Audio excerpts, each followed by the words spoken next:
Saya hanya memberikan perhatian kepada ayat Allah Subhanahu wa taala di surat Al-Baqarah 183. Ba'da a'udzu billahi minasyaitonir rajim.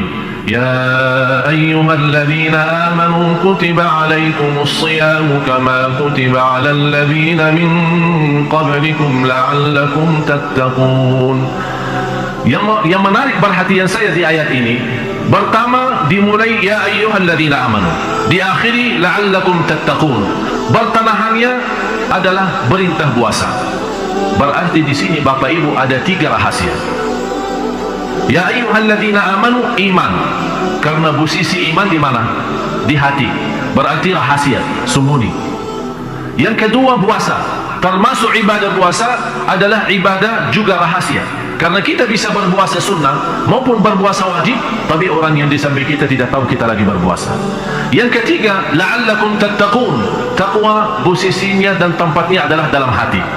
Artinya, kalau kita menjaga iman, menjaga puasa dan menjaga takwa, yang namanya 3 amalan ini rahasia, Allah Subhanahu wa taala menyembunyikan dan juga merahasiakan balasan dan pahala ibadah puasa.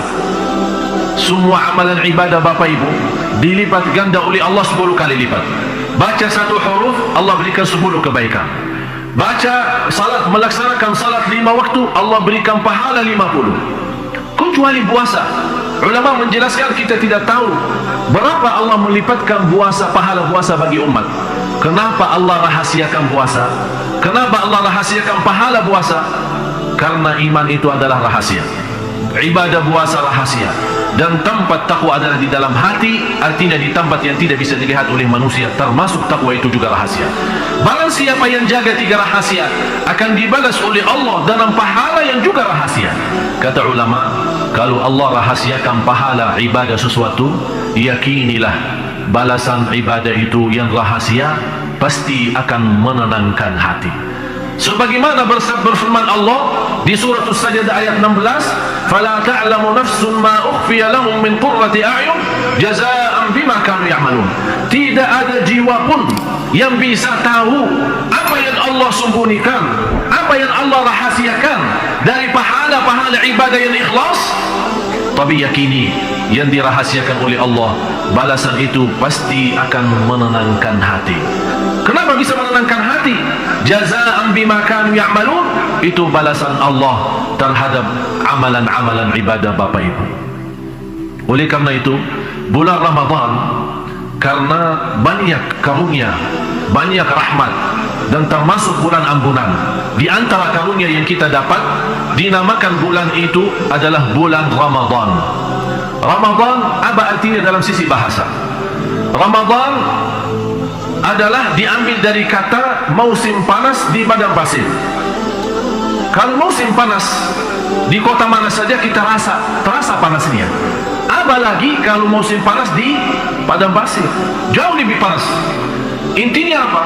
Kalau musim panas mampu membakar kulit manusia, bulan Ramadan mampu membakar dosa-dosa hamba Allah. Musim panas mampu membakar kulit manusia, bulan Ramadan mampu membakar dosa-dosa hamba Allah. Oleh karena itu salah satu doa malaikat Jibril yang diaminkan oleh Nabi Muhammad sallallahu alaihi wasallam adalah doa dihina oleh Allah seorang yang dapat kesempatan bertemu bulan Ramadan yang namanya bulan ampunan, bulan taubat, bulan rahmat, bulan terbuka pintu surga, tertutup pintu neraka. Tapi di dalam kesempatan ini semua dia tidak diampuni Allah. Tidak diampuni Allah. Kenapa tidak diampuni Allah? Karena dia tidak ikhlas untuk memperjuangkan Ramadan. Dia tidak ikhlas untuk memperhatikan Ramadan. Dia tidak ikhlas untuk mengisi yang terbaik untuk Ramadan. Selalu malas-malas. Malah dijadikan Ramadan bulan tidur, dijadikan Ramadan bulan makan, dijadikan Ramadan bulan malas. Begitu kita melihat seorang yang tidak bersedia banyak ngomong, "Kenapa? Kamu sakit?" "Enggak, saya lagi puasa." Sampai kita tidak banyak berbicara karena lagi puasa. Kita tidak ada fisik dan tenaga untuk bekerja karena puasa. Padahal kalau kita baca dalam sejarah perang Badar di bulan Ramadan, dan banyak perjuangan sahabat bersama Rasulullah di bulan Ramadan. Para ulama kami, para dakwah bendai-bendai yang menyebarkan dakwah Islam di bulan Ramadan. Tapi di akhir zaman ini, bulan Ramadan bukan memberatkan, menjadikan posisi iman berat, malah menjadi tubuh badan kita berat karena saking banyak makan. Oleh karena itu, saya menghiburkan semua, 2 hari atau 3 hari masuknya Ramadan, saya minta sebelum masuk Ramadan, mohon timbang badan, berat badannya berapa. Habis Ramadan, begitu anda nyambut Idul Fitri, timbang lagi berat badannya. Kalau ternyata naik berat badan berlebih-lebihan, ada tambahan berapa kilo, berarti mohon maaf, anda sudah jadikan Ramadan bulan makanan. Aku heran, pas bulan Ramadan makanan yang paling enak. Saya selalu diundang buka puasa, sepanjang tahun tidak pernah saya lihat makanan ini. Tapi begitu saya tanya, oh ini tradisi khusus Ramadan. Jadi keluarnya bintaran hebatan ibu-ibu, bisa kita tahu kehebatan masakan ibu-ibu hanya di bulan Ramadan. Luar biasa. Kenapa sampai seperti itu? Padahal Ramadan itu sebenarnya kenapa ada puasa? Supaya kurangi makanan, badan kita sehat. Sepanjang tahun kita makanan macam-macam. Saya termasuk seorang yang rusak suara bacaan saya sampai sudah tidak berlaku jadi imam. Akhirnya saya pensiun jadi imam. Alhamdulillah adik-adik saya lanjut jadi imam. Kenapa rusak suara saya gara-gara makanan di Indonesia? Apalagi Padang, barminya kan, goreng-gorengan. Jadi akhirnya rusak suara saya, sudah tidak bisa jadi imam lagi. Tidak suara tidak menenangkan, menghiburkan hati. Saya akhirnya malas jadi imam. Akhirnya saya bilang sama adik-adik saya, udah kalian jadi imam, saya hanya berceramah. Jadi saya tidak berani jadi imam karena sudah rusak suara. Oleh karena itu Ramadan ini kesempatan, karena sepanjang tahun kita tidak kontrol diri dari sisi makanan. Begitu masuk Ramadan, manfaatnya dari sisi kesehatan adalah membunuh dan menyembuhkan segala penyakit dan racun-racun dari hasil makanan selama 1 tahun akan dibersihkan di bulan Ramadan. Jadi racun makanan kita, karena mohon maaf sekarang makanan kita semua berkimia, buah-buahan berkimia, beras pun sekarang berkimia, di mana-mana pun berkimia, roti berkimia, apapun berkimia, ayam sudah berkimia, kambing yang dulu kita enak makan mandi sekarang tidak enak makan mandi, makanan Arab. Kenapa? Karena semua sudah berkimia. Akibatnya apa?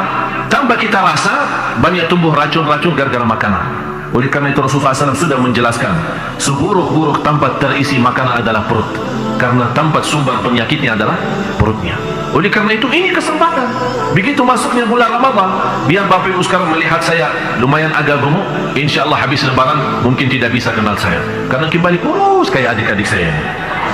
Kenapa? Karena selama bulan Ramadan saya punya kebiasaan makan puasa, buka puasa kurma sama air, sahur kurma sama air selama 30 hari. Jadi tidak makan apa-apa selain kurma sama air. Memang pernah berkata Raja Faisal, kita orang Badui hanya makan kurma dan sama minum susu unta. Biarpun minyak di Arab Saudi tidak ada, kita tidak bisa apa-apa, tidak apa-apa. Biarpun minyak kita terbakar, kami masih bisa hidup karena ada susu unta, sama juga ada kurma, madu dan yang lain-lain. Alhamdulillah, itulah hidup yang sehat. Oleh karena itu kita lihat orang-orang tua kita dulu, biarpun hidupnya susah, miskin, tapi hidupnya teratur, salatnya lancar, umurnya panjang, sehat walafiat. Kita malah banyak salat malam, banyak sedekah, banyak berjuang untuk agama, tapi tambah banyak sakit, banyak ini. Kenapa? Karena salat malam berjalan, gosip ibu-ibu juga berjalan. Masalah. Ini salah satu pelajaran di bulan Ramadan ini, Bapak Ibu, terutama Bu, Ibu.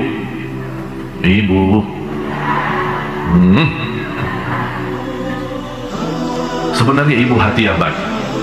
Memang salah satu yang membuat saya cinta Indonesia ini gara-gara ibu-ibu. Saya cinta ibu-ibu. Boleh kan? Luar biasa. Memang ibu luar biasa. Sebenarnya jujur saja, kita kalah bapak-bapak. Yang banyak ngaji ibu, yang banyak salat malam ibu, yang banyak berjuang untuk agama ibu-ibu. Luar biasa. Dan saya selalu berkata, mudah-mudahan ibu duluan masuk surga, tapi jangan lupa bahwa kami juga belakangan. Tapi di samping itu ada satu masalah. Ini kasihan kan? Sayang ibadah kita, karena ini bahaya. Bahaya Bapak Ibu. Cuba kalau kita lihat posisi lidah, itu termasuk daging yang paling tipis dalam tubuh badan kita, yang paling ringan, dan tulang yang paling kuat adalah gigi.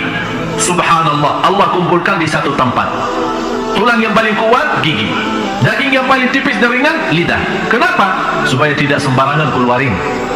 Malah kadang-kadang tambah rasa, tambah sadari kita gigit lidah sendiri kan. Coba kalau bukan rahmat Allah, kita habis gigit setiap hari, habis. Besok-besok kok lidahnya begini, habis dimakan sama gigi saya sendiri. Kok masa sama gigi sendiri tidak bisa kontrol? Ya memang tidak bisa kontrol. Oleh karena itu posisi lidah di dalam supaya tidak sembarangan keluar. Hati-hati. Ini manfaatnya sekarang, kesempatan di bulan Ramadan. Bulan Ramadan Bapak Ibu, kesempatan kita bersama buka halaman baru sama Allah. Jadikan bulan Ramadan bulan taubat, karena bisa dapat diampuni segala dosanya, bisa mendapatkan bebas dari neraka jahanam. Ini keinginan orang salih. Sepanjang Ramadan berdoa, i'tiqna minan nar, al-'itqu minan nar, al-'itqu minan nar. Orang-orang berdoa sepanjang bulan Ramadan, ya Allah bebaskan kami dari neraka jahanam. Karena memang salah satu karunia Allah bagi hamba-hambanya yang bisa diterima amal ibadahnya. Dan pas di hari lebaran, hari Idul Fitri, dalam kehadiran malaikat, salat Idul Fitri memberikan balasannya Allah bagi hamba-hamba yang telah berhasil memberjuang dalam bulan Ramadan. Di antara karunia, bebas dari neraka jahanam. Bapak Ibu, saya mohon, Ramadan tahun ini marilah kita sama-sama jadikan yang terbaik. Karena kita tidak tahu, bisa jadi Ramadan tahun ini adalah yang terakhir bagi kita semua. Kita tidak bisa tahu. Banyak di antara keluarga yang ingin bertemu bulan Ramadan, tapi dipanggil oleh Allah duluan. Oleh karena itu, nawaitu dari sekarang, ayo mari sama-sama maksimalkan Ramadan tahun ini 1434.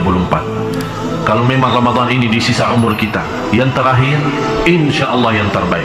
Yang terbaik salat tarawih, yang terbaik khatam Al-Quran, yang terbaik baca Al-Quran, yang terbaik sedekah, yang terbaik silaturahim, yang terbaik ucapan yang baik, yang terbaik menahan lidah tidak berbicara fitnah dan gosip, yang terbaik menjadi orang rendah hati, yang terbaik tawadhu, yang terbaik menjadi orang mulia, yang terbaik menjadi orang yang disebut nama Allah, yang menjadi orang-orang yang dimuliakan di sisi Allah, menjadi mulia di hadapan Allah dan mulia di hadapan manusia. Jadikan Ramadan yang merubah hidup kita supaya kita tercatat sisa umur kita bahagia selama dunia akhirat. Bapak Ibu, ya ayyuhalladzina amanu tubu ila Allah taubatan nasuha.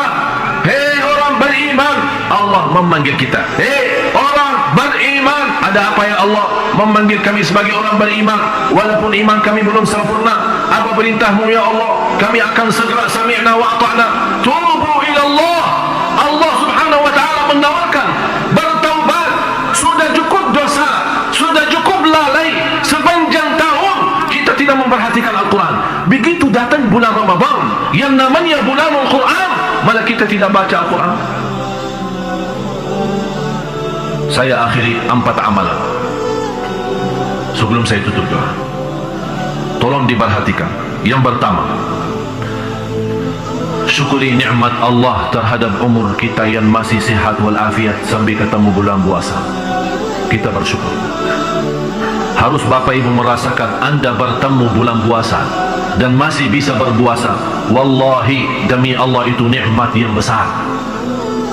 Nikmat yang besar. Allah masih memberikan kita kesempatan untuk sama-sama bisa nikmati bulan Ramadan, apalagi di Masjid Agung Sunda Kelapa dengan kehadiran para imam-imam yang menimami dan mengindahkan tarawih kita. Syukur, lain syakartum. Yang kedua, kalau sepanjang tahun kita terbiasa menjadi masbuk, saya mohon selama 30 hari kita berjanji sama Allah tidak boleh masbuk lagi. Jaga salat berjamaah, jaga salat dengan takbirah ihram, takbirah pertama sama imam. Jadikan 30 hari menjadi orang-orang yang sempurna iman dan sempurna takwa dengan menjaga salat, karena salat kunci takwa, salat kunci sabar, salat kunci rizki, salat kunci keselamatan, salat kunci segala urusan kita dunia akhirat dan lahir batin. Kalau selama sepanjang tahun kita cukup lalai dari salat, terutama salat subuh, yang saya harapkan mudah-mudahan bulan Ramadan terutama salat subuh kita insyaAllah menjadi makmur seperti salat Jumat. Yang ketiga, perhatikan Al-Quran. Bukan hanya setiap hari. Kalau di antara Bapak Ibu bisa setiap hari, saya mohon di bulan Ramadan ini berusaha sebanyak-banyaknya baca Quran. Begitu Anda berhenti baca Al-Quran, kemana-mana Anda berjalan, jangan berhenti menyebut nama Allah, berzikir kepada Allah Subhanahu wa ta'ala. Ya ayyuhalladzina amanu dzkurullaha dzikran katsira. Hai orang beriman, berzikir kepada Allah sebanyak-banyaknya. Di panjang jalan, jalan kaki, naik motor, naik mobil, di mana saja berada, dalam keadaan wudu, tidak wudu, suci, tidak suci, menghadapi kiblat atau tidak, berdiri atau duduk atau baring, tidak berhenti berzikir kepada Allah. Karena orang munafik berzikir, orang mukmin berzikir. Tapi beda mukmin sama munafik. Orang mukmin berzikir sebanyak-banyaknya, orang munafik berzikir tapi sedikit. Wala yadhkurunallaha illa qalila. Kalau kita termasuk sedikit berzikir, dikhawatirkan jadi orang munafik. Tapi kalau banyak berzikir, insyaallah menjadi tanda sempurna iman. Yang terakhir, yang keempat, menjaga sedekah, apalagi salat subuh. Rasulullah sallallahu alaihi wasallam ajwada ma yakunu fi Ramadan. Rasul kedermawannya sepanjang tahun, jauh lebih kedermawannya terlihat di bulan Ramadan. Dikenal Rasulullah tidak pernah menolak. Sampai dalam sejarahnya, kalau ada orang minta bajunya, Rasul lepaskan bajunya dan memberikan kepada orang yang minta. Bapak Ibu jangan minta baju saya ya. Rasulullah sallallahu alaihi wasallam apapun begitu kedermawannya sampai Rasulullah SAW malah pernah sekali sama Aisyah radhiyallahu anha ada beberapa dinar yang masih tersimpan di dalam rumahnya. Rasul menyuruh Siti Aisyah sedekahin kepada orang yang butuh. Begitu Rasul pulang dari masjid, kata Rasul kepada Aisyah, gimana istriku, sudah bersedekah dinar-dinar yang ada di rumah? Kata Siti Aisyah, aku lupa. Rasulullah marah, saya tidak mau tidur di rumah saya apalagi di bulan Ramadan masih ada harta di rumah. Jual, bayangkan. Jangan Bapak Ibu habisi uangnya di rumah ya. Simpan-simpan aja, ada boleh. Sebagian bagi, sebagian simpan. Kita tidak bisa seperti Rasul menghabiskan semuanya. Jangan habiskan semuanya nanti datang ke Masjid Sunda Kelapa, Pak minta tolong Pak, habis uang saya disedekahin. Beda Rasulullah sama kita. Harus kita posisikan diri. Tapi bulan Ramadan saya tahu dan yakin Bapak Ibu setiap hari bersedekah. Itu sebuah kebiasaan. Malah salah satu yang membuat saya bangga di Indonesia adalah salah satu budaya potong royong. Jadi masyarakat Indonesia ini suka bersama, suka berjamaah, suka bersatu, saling memberi, saling membagi, saling kasih sayang, saling cinta. Ini luar biasa kelebihannya. Tapi selalu tertinggal nawaitu. Nawaitunya ini yang selalu dilupakan. Soal bagi, soal beri, itu memang luar biasa, sudah kebiasaan. Saking biasa, kadang-kadang orang bagi tidak menghitung berapa banyak yang dia bagi. Tapi lupa nawaitunya. Oleh karena itu, jadikan Ramadan menjadi saksi baik di hadapan Allah dalam hal sedekah kita. Rasulullah sepanjang tahun dermawan, tapi di bulan Ramadan dermawannya berlipat ganda. Kita sama-sama buktikan. Di bulan Ramadan insya Allah menjadi yang terbaik untuk kehidupan kita. Kalau memang Ramadan yang ini menjadi yang terakhir, mudah-mudahan semua amalan ibadah kita selama Ramadan diterima oleh Allah SWT. Kalau ada kekurangan di masa-masa lalu, Ramadan yang sudah lalu, insya Allah kita mampu dikuatkan oleh Allah lahir batin agar kita masih bisa memenuhi kewajiban kita di bulan Ramadan. Saya selalu rasa, apalagi akhir-akhir ini, hampir setiap malam saya mimpi mati. Sampai saya mau fikirkan, ini bagaimana? Kemarin istri saya ada di Jakarta. Saya bilang sama istri saya, pulang. Kenapa pulang? Ramadan mau datang. Mohon maaf, saya sibuk untuk umat. Kamu pulang ajalah. Saya pulangkan, saya antar karena saya punya rasa, karena beberapa hari akhir ini banyak mimpi mati. Saya rasa, ya Allah, kalau memang Ramadan ini yang terakhir, saya akan berjuangkan Ramadan ini sampai mati. Oleh karena itu saya rasa Ramadan ini bagi saya sepertinya mungkin yang terakhir. Oleh karena itu saya menasihati Bapak Ibu, kalau bisa punya perasaan yang sama. Ramadan ini yang terakhir. Apa yang harus kita berikan untuk Ramadan? Saya yakin kalau Anda menghidupkan perasaan ini, insya Allah jamaah yang terbaik, tarawih yang terindah, Quran begitu luar biasa perhatiannya, dan banyak amalan-amalan yang lain, karena kita rasa ini kesempatan yang terakhir. Demi Allah, Bapak Ibu, kalau kita bisa berbicara sama orang yang sudah wafat, yang sudah dipanggil oleh Allah duluan, kita bisa berkomunikasi dengan mereka. Kalau mereka punya harapan, kalau kita bertanya apa yang diharapkan oleh kalian, orang yang sudah mati mengharapkan satu, kembali ke dunia untuk menambah sujud, menambah amal saleh, menambah sedekah, menambah salat malam, apalagi masuk Ramadan, menambah puasa Ramadan, menambah salat tarawih, dan menambah banyak amalan-amalan yang lain. Tidak ada orang yang sudah masuk di alam kubur, yang sudah lihat sendiri posisi kuburnya sempit dan gelap, menghadapi mungkar nakir, tidak ada kemungkinan dia harap kembali ke dunia untuk menambah kekayaan, atau menambah ilmu, atau menambah jabatan, atau menambah keluarga dan keturunan. Tidak, karena dia sudah tahu dan Allah lihatkan dengan mata sendiri apa itu kebenaran, apa itu surga, apa itu neraka, apa itu kubur, dan apa itu mungkar nakir. Begitu dia lihat dengan mata sendiri, dia tidak akan harap dunia, dia harap kembali. Ya Allah, kembalikan ke dunia supaya saya bisa menambah amal saleh. Tapi apakah dengan harapan yang baik ini bisa terkabul? Tapi bagi Bapak Ibu masih bisa terkabul, karena kita masih dalam kesempatan. Jangan sampai kita besok masuk kubur masih kita ingin, ya Allah kasih waktu saya sebentar, biarpun 1 hari, biar saya jadikan 24 jam amal saleh. Ini kesempatannya. Bulan Ramadan yang terakhir, bulan Ramadan kita jadi hamba Allah lahir batin. Bulan Ramadan ini kita buktikan, qul inna salati wa nusuki wa mahyaya wa mamati lillahi rabbil alamin. Di antaranya yang saya sarankan, kalau bisa selama bulan Ramadan, paling tidak 10 akhir i'tikaf kita, kalau boleh jauhkan diri dan tangan Anda dari HP.